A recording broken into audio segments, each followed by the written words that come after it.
Imagine, it's the year 260 BCE. You are a young Carthaginian sailor, a proud member of the strongest navy in the world.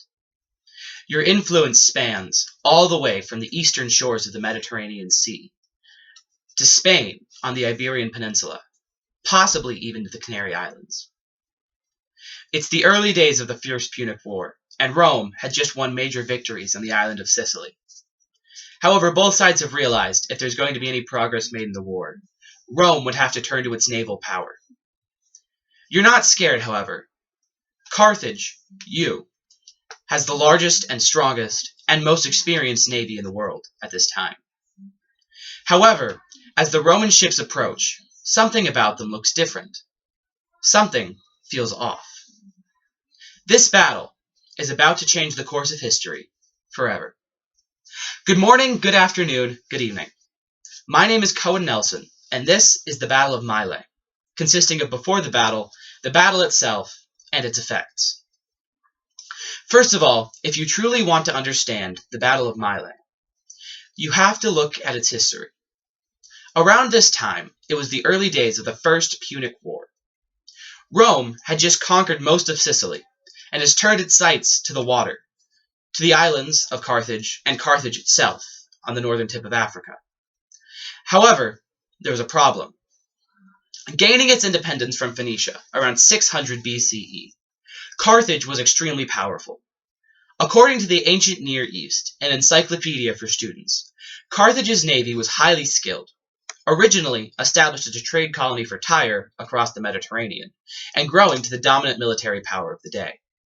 Possessing an empire that stretched across northern Africa, with colonies in Spain, the Balearic Islands, and the islands of Malta, Sardinia, Corsica, and Sicily, sailing probably as far as the Canary Islands. Rome, in contrast at this point, had a very small naval force. Traditionally, Rome heavily relied on its army, only utilizing a small naval force for protection against pirates. However, after an untimely run-in with the Greeks, Rome found itself mostly outsourcing on its naval front. Now this is where you have to understand something about Rome. Rome was famous for its innovation. Whenever it would find another culture's foreign technology, it would adopt it, making it its own and perfecting it for use in Roman warfare or society. Now many inventions that are famous as Roman come from this. Aqueducts and arches come from Syria. Chariots, and even the Roman religion, both come from Greece. The Roman spears and swords also came from other societies. And that's exactly what Rome did here. According to the Greenhaven Encyclopedia of Ancient Rome, faced with the naval might of Carthage in the First Punic War, however, the Roman Senate reluctantly concluded that Rome would have to construct a large naval fleet of warships.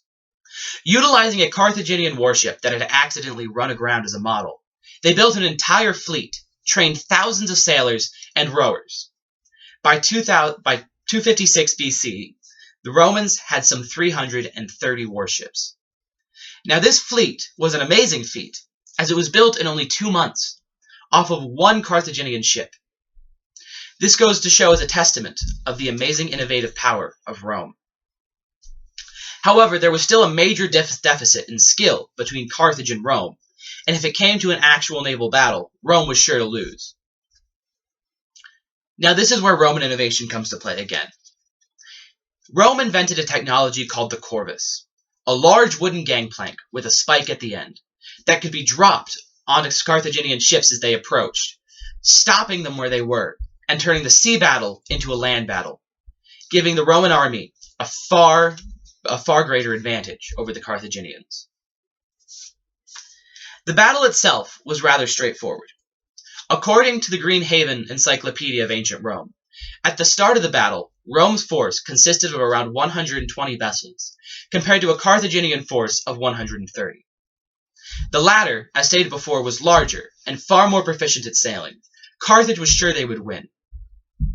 This was also one of the largest naval battles in history at this time. However, as Carthage approached, the Roman corvus was a huge success. Using this technology, they managed to sink around 50 Carthaginian fleets, 50 Carthaginian ships. A massive victory, causing Carthage to turn and flee. Lastly, the effects of the battle. Because of this, Rome was inspired and utilized the Corvus and its navy at future battles of Cape Ecnomus and in taking Carthage itself. According to Gale World History Online Collection, as Rome's expertise in maritime combat grew over time, it marked the end of the Corvus. Meanwhile, Carthage was steadily losing ground, partly due to the government's corruption, mishandling of the finances, and tendency to underestimate the Romans. All of these problems meant that even their greatest generals couldn't secure Carthaginian victory. Eventually, Carthage had to call for peace negotiations, after both sides sustained massive damages, and Rome still came out ahead.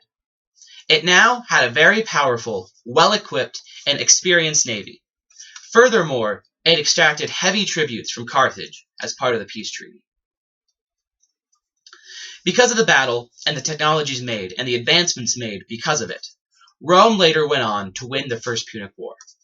And this goes to show as a testament to the massive innovative ability and tenacity of the Roman Empire, which is exactly why they were able to conquer most of the old world at the time. Once again, this is the Battle of Mylae. Before the battle itself, and its effects. Thank you. Good afternoon, good evening, and good night.